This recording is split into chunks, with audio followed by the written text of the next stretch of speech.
You know that feeling when you open your bank app and you don't panic? You don't rush to close it. You don't feel sick looking at the number.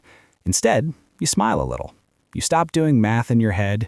You stop asking yourself, can I afford this coffee?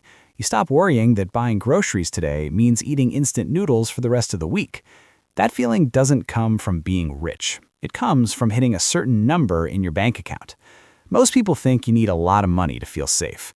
Financial gurus will tell you that you need $1 million. Others say earning 6 figures is the magic point.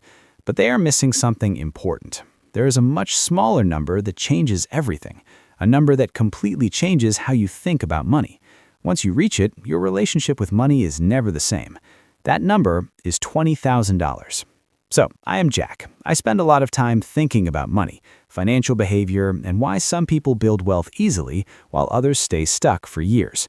I'm interested in the psychology behind money, not just the numbers. If you want to understand how wealth really works, instead of hoping things magically get better, hit the subscribe button. And if this video helps you see money in a new way, give it a like. Now, before I explain why $20,000 is such a powerful turning point, think about this. When you hear the words building wealth, what do you imagine? Maybe you picture a rich kid who got money from their parents, someone who never had to worry about bills or rent. Or maybe you imagine someone working non-stop for decades, saving tiny amounts, slowly climbing up $1 at a time. But the truth is, wealth doesn't grow the way most people think it does. Here's what actually happens. There are invisible financial levels in life. They act like walls. While you are below them, everything feels hard. Every problem feels like an emergency. One bad expense can ruin your month. But once you cross certain levels, the rules change. Money stops feeling like something that controls you. It becomes something you control. And $20,000 is the first big level. This is the point where people stop living only paycheck to paycheck. It's where breathing room starts. It's where stress slowly turns into confidence. People who cross this line usually keep moving forward. People who never reach it often stay stuck in the same cycle their whole lives. That's why $20,000 isn't just a number, it's a turning point. And the crazy part is, most people have no idea this threshold even exists. Think about it this way. If you've ever tried to push a heavy boulder up a hill, you know that getting it started is the hardest part. When you're starting out, building money feels exhausting. You are pushing, sweating, and barely seeing results. It feels like you're forcing a huge boulder uphill with your bare hands. Every small step forward takes effort. Some days it feels like the boulder is not moving at all, and you start asking yourself if this is even worth it, or if you're just wasting your time. But once you push long enough, something changes. The boulder starts to move on its own. It doesn't fight you as hard. And when you finally reach the top of the hill, it rolls down the other side almost effortlessly. That is exactly what $20,000 represents in your financial life. It is the moment when your financial boulder reaches the top. Everything before this point feels like pushing uphill against gravity. Everything after this point feels like gravity is finally working for you. Before you reach this point, money feels heavy. Every bill feels stressful. Every unexpected expense feels like a crisis. You're constantly reacting instead of planning. You're not thinking about the future because the present already feels overwhelming. This is why so many people feel stuck, even when they're working hard and earning money. And here's the part most people don't expect. The real change at $20,000 is not just about numbers. It's not simply that you have more money or better investment returns. The real shift happens inside your brain. When you don't have savings, your brain operates in survival mode. Every decision is filtered through fear. You ask questions like, what if something goes wrong? Or what if I lose my job? Because you don't have a safety net, you feel pressure to grab whatever opportunity shows up, even if it's bad. You take jobs you hate because you can't afford to wait. You stay in unhealthy situations because leaving feels dangerous. You say yes when you want to say no because you need the money. This isn't because you're weak or bad with money. It's biology. In survival mode, your brain is focused only on staying alive and avoiding pain. It cannot think clearly about long-term growth. It cannot take smart risks. It cannot plan ahead. Trying to build wealth in this state is like trying to plan a vacation while your house is on fire. All your energy goes into putting out the flames. But once you cross the $20,000 mark, something powerful happens. Your brain finally relaxes. You know that if something goes wrong, you won't immediately fall apart. You have time. You have options. And that feeling changes how you think. Instead of asking, how do I make it to the next paycheck? You start asking, how do I grow this money? Instead of reacting to problems, you start preventing them. You stop panicking and start planning. That mental shift is the foundation of real wealth. Studies back this up. Research from Vanguard shows that having just $2,000 in emergency savings increases financial well-being by 21%. Just $2,000. That's not life-changing money, but it is enough to tell your brain that you're not in immediate danger. That small buffer reduces stress, improves decision-making, and increases confidence. When you increase that emergency fund to 3 to 6 months of living expenses, which for many people is around $20,000, financial well-being improves even more. But the real benefit is mental. You now have breathing room. You can think beyond survival. You can think about opportunity, strategy, and long-term growth. Now, let's talk about the math, because this is where things really start to speed up. Imagine you are saving $1,000 every month and earning an average return of 8% on your investments. Reaching your first $20,000 takes about 19 months. That is almost 2 years of consistency. 2 years of saying no to things you want. 2 years of staying disciplined when progress feels slow. Most people quit during this phase. They don't quit because they are lazy. They quit because the rewards feel too small for the effort they are putting in. It feels unfair. It feels pointless.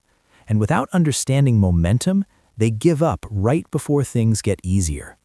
Here's the mind-blowing part. Your second $20,000 does not take another 19 months. It takes about 17 months. You are doing the same work, saving the same amount, taking the same risks. The only difference is that now your money is helping you.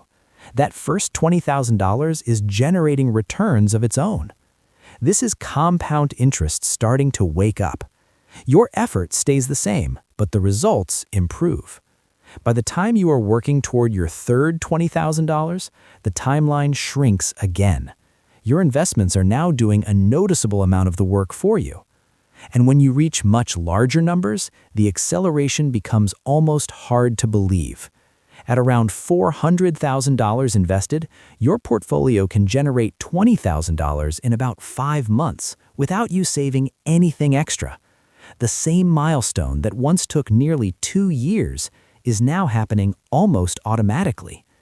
This is why the first $20,000 matters so much. It is the hardest money you will ever save. It is slow, frustrating, and mentally exhausting. But once you reach it, the game changes. Momentum takes over. Your brain changes. The math changes. And from that point forward, every step becomes easier than the last. Now, you might be thinking that wealthy people have access to some secret investment world that regular folks can't touch, like there are exclusive hedge funds or special opportunities that only unlock once you reach certain wealth levels. And while there is some truth to that at the ultra-high end, it's not what's driving this $20,000 phenomenon. The real secret is much simpler and honestly much more encouraging. It's just basic mathematics working in your favor. When you invest $1,000 and it grows 10% in a year, you make $100. Take that exact same 10% growth rate and apply it to $10,000, and suddenly you're looking at $1,000 in profit from the same investment, same time frame, same level of risk. This is why hitting $20,000 feels like such a turning point. Up until that point, your investment returns feel almost insignificant because you're working with smaller amounts. A 10% return on $2,000 is $200. Nice, but not exactly life-changing. But a 10% return on $20,000 is $2,000. Now we're talking about money that actually matters. When you've got $20,000 sitting in investments earning 8% annually, that's $1,600 flowing into your account over the course of a year without you having to lift a finger. Money you didn't have to earn through your job. Money that showed up because your existing money was working on your behalf. The investment strategy isn't any more sophisticated than someone with $1,000 can use. You can buy the exact same index funds, use the same brokerages, follow the same basic principles. The only difference is scale. And that scale transforms small percentage wins into real financial progress. But here's the part that most people completely miss. And it might be the most important point in this entire video. When you save $20,000, you've actually accomplished something far more valuable than just accumulating money in a bank account. You've fundamentally rewired your brain and built the most important financial habit you'll ever develop. And this might sound like some self-help nonsense, but stick with me because this is where things get really practical. Think about what it actually takes to save $20,000 if you're starting from zero. Unless you're making ridiculous money or living in your parents' basement rent-free, this requires serious discipline. You had to track where every dollar was going. You had to say no to things you wanted so you could set money aside instead. You had to resist the urge to blow your savings on whatever shiny object caught your attention that week. Most importantly, you had to do all of this consistently for months or even years. And here's the kicker. You proved to yourself that you can control your money instead of letting it control you. You became the type of person who can delay gratification when it really matters. That's not just a financial skill, that's a life skill. This identity shift is huge because it affects every financial decision you make going forward. Before you had $20,000 saved, buying a $4 coffee might have required mental gymnastics about whether you could afford it. After you hit $20,000, you're not sweating the small stuff anymore because you know you have your priorities straight. You've proven you can make the big sacrifices when necessary. But there's another psychological shift that happens at this level that most people don't talk about. You start seeing opportunities instead of just threats. When you're living paycheck to paycheck, every unexpected expense feels like a disaster. Your car needs repairs, your laptop dies, your rent goes up. These aren't opportunities, they're financial emergencies that derail your entire month. But when you have $20,000 in the bank, these same events become minor inconveniences at worst. Your car needs repairs? Annoying, but not catastrophic.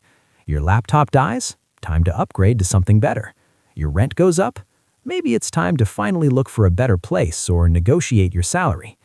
Even better, you start noticing opportunities that were always there, but you couldn't take advantage of before. Your friend mentions they're starting a business and looking for investors. Before, you would have thought, that sounds interesting, and moved on. Now you can actually consider whether it's worth throwing $5,000 at it. A killer deal pops up on a rental property that needs some work. Before, you would have scrolled past it on Zillow and maybe felt a little envious. Now you can run the numbers and see if it makes sense as an investment. Your boss mentions there's a conference in another city that could be great for your career, but the company won't pay for it. Before, you would have made excuses about why you can't afford to go. Now you can weigh the potential return on investment. This is what wealthy people mean when they say money goes to money. It's not some cosmic conspiracy where the universe rewards people who already have cash. It's that having money gives you options, and options create more opportunities to make money. Here's something else that happens around the $20,000 mark that will make you question everything you thought you knew about budgeting. You start caring less about small expenses and more about big ones. I know that sounds backwards, but hear me out. When you're broke, you obsess over every purchase. Should I buy the name brand cereal or the generic version? Is it worth spending $3 on coffee when I could make it at home? Should I get the premium gas or the regular? These decisions consume mental energy because every dollar feels precious. But when you have a solid financial foundation, you realize these micro decisions are largely irrelevant. The difference between spending $3 on coffee versus making it at home is maybe $1,000 per year if you're really going overboard. That's not nothing, but it's not going to make or break your financial future either. What matters are the big decisions: where you live, what you drive, how much you save, where you invest. These choices can swing your net worth by tens of thousands of dollars over time. So instead of agonizing over whether to buy the organic bananas, you focus your energy on optimizing your housing costs, maximizing your income, and making sure your investment strategy is solid. This shift in focus is incredibly liberating because it frees up mental bandwidth for the decisions that actually matter. You stop sweating the small stuff and start thinking strategically about wealth building. Now let's talk about what happens to your career once you hit this milestone, because this is where things get really interesting. Having $20,000 saved doesn't just change your relationship with money, it changes your relationship with work. When you're living paycheck to paycheck, you're essentially trapped in whatever job you currently have. Your boss could be terrible, your coworkers could be toxic, the work could be mind-numbing, but you can't leave because you need that next paycheck to survive. This puts you in an incredibly weak negotiating position. You can't ask for a raise because you're afraid they might fire you. You can't push back on unreasonable demands because you need the job more than they need you. You can't explore other opportunities because taking time off for interviews feels too risky. You're stuck, and everyone knows it. But $20,000 changes the entire dynamic. Suddenly, you have what I call walking away money. You could quit tomorrow and survive for months while you find something better. This doesn't mean you should be reckless or burn bridges unnecessarily, but it means you're negotiating from a position of strength instead of desperation. This psychological shift affects everything about how you approach your career. You start asking for the raise you deserve because the worst they can say is no, and you'll be fine either way. You push back on unreasonable requests because you're not afraid of the consequences. You explore new opportunities because you can afford to take some risks. Here's what's really crazy. Often, you don't even need to use your walking away money. Just having it changes your entire demeanor at work. You become more confident, more assertive, more willing to take on challenging projects. And guess what happens when you show up differently? People notice. Suddenly, you're getting better assignments, more recognition, and yes, more money. It's like having a secret superpower that you hope you never have to use, but knowing it's there changes everything about how you operate. And the best part is, the more confident and successful you become at work, the faster you build wealth, which gives you even more options and confidence. It's a positive feedback loop that accelerates over time. But here's where most people mess this up, and I see it constantly. They hit $20,000, feel that psychological shift, and then immediately blow it on something stupid. Maybe they decide they deserve a new car since they've been so disciplined, or they take an expensive vacation because they've earned it, or they use it as a down payment on a house they can't really afford. Don't do this. That $20,000 is not a reward for good behavior. It's the foundation of your entire financial future. It's the seed that grows into generational wealth if you're patient enough to let it compound.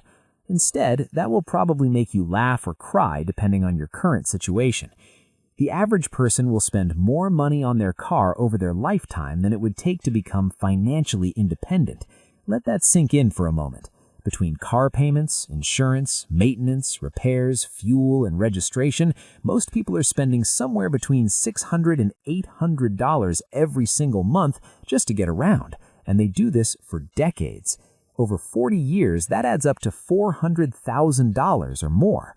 $400,000 just to go from point A to point B. Meanwhile, those same people say they can't afford to save for retirement. They say investing feels impossible. They say financial freedom is only for rich people. It's like watching someone pay for an expensive gym membership every month, never show up, and then complain that healthy food costs too much.